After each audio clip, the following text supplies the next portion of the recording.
হঠাৎ অফিসের কলিগদের নিয়ে চলে গেলাম নারায়ণগঞ্জের ঐতিহ্যবাহী কাইকাটে ঘাটে। আর সেখানে গিয়ে আজকে কি করলাম দেখতে পারবেন এই ভিডিওতে।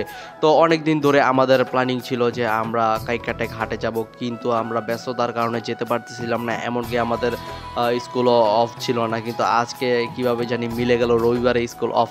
তার জন্য আমরা সকলে প্ল্যানিং করে রওনা হলাম কাইকাটে ঘাটে। কিন্তু আমি আমার এলাকা থেকে একলাই যাচ্ছিলাম, আর সেখানে আমার জন্য অপেক্ষা করছিল রিপন ভাই, হাফেজ ভাই আর হইতেছে শুভ্রদা। সো তারা আসতে অনেক লেট করতেছিল, যার জন্য আমি একাই আমার গ্রাম থেকে হাঁটতে হাঁটতে রিক্সা নিয়ে চলে গেলাম কাইকাটে ঘাটে।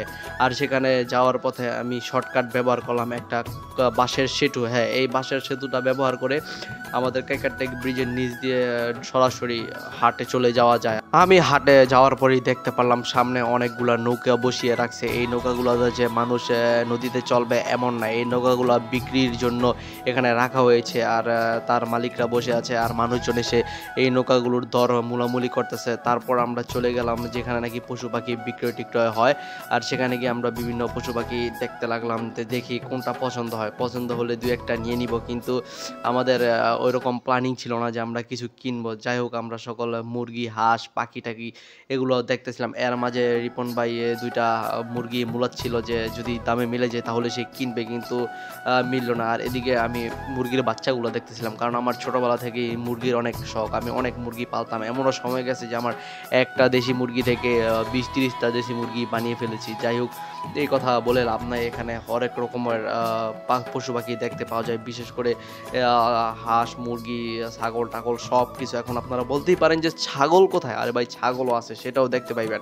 আর এখানে যেই মুরগিটা দেখতে পাইতেছেন, এই মুরগিটার নাম আমি সঠিক জানি না। আমি এই মুরগিটা আগে কখনো দেখি নাই বা কেউ পালতেও দেখি নাই। সো আমাকে শুভ্রতা বলতেছিল যে ফয়সাল ভাই, এই মুরগিটার দাম আপনি কি জানেন? তখন আমি তাকে বললাম না ভাই, আমি জানি না। সো এটা বলতে বলতে আমরা চলে গেলাম ছাগলের হাটে। ছাগল বা গরু বলতে পারেন, সেখানেও বেচা কিনা হয়।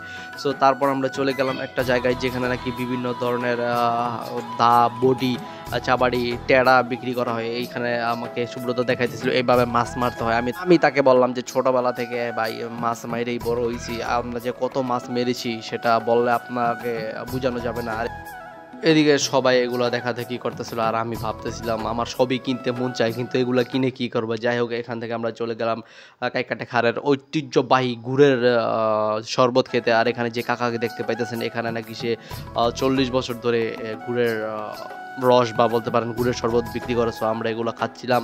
আর খাওয়ার পর ফার্স্টে সবাই নাক ছিটকাইতেছিল, বিশেষ করে রিপন ভাই। তারপর সে খেয়ে বলল, বাহ দারুণ তো। যে গুড়ের শরবত খাওয়ার পর আমরা সেখান থেকে চলে গেলাম ফুলুরি খেতে। ফুলুরি এই জিনিসটা কি দিয়ে বানানো হয় এত কিছু জানি না, যেহেতু আমি ফুড ব্লগারও না বা রাঁধুনিও না, কিন্তু এগুলো খেতে আমার অনেক ভালো লাগে।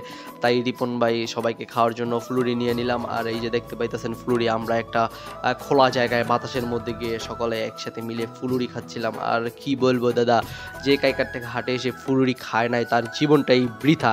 সো এখান থেকে আমরা চলে গেলাম আরেক জায়গায়, যেখানে গিয়ে দেখতে পেলাম মুরগি টুরগি পালার খাঁচা টাচা, আপনি এমনকি মাছ টাছ ধরার জন্য যে খাঁচা টাচা সব বিক্রি হয়, এগুলো পাবেন। তো সেখান থেকে চলে গেলাম সামনে, গিয়ে দেখলাম একটা বট গাছের নিচে সাপের খেলা দেখানো হচ্ছে। আর আপনারা না বিশ্বাস করলেও এটাই বাস্তব, এখনও সাপের খেলা দেখানো হয়।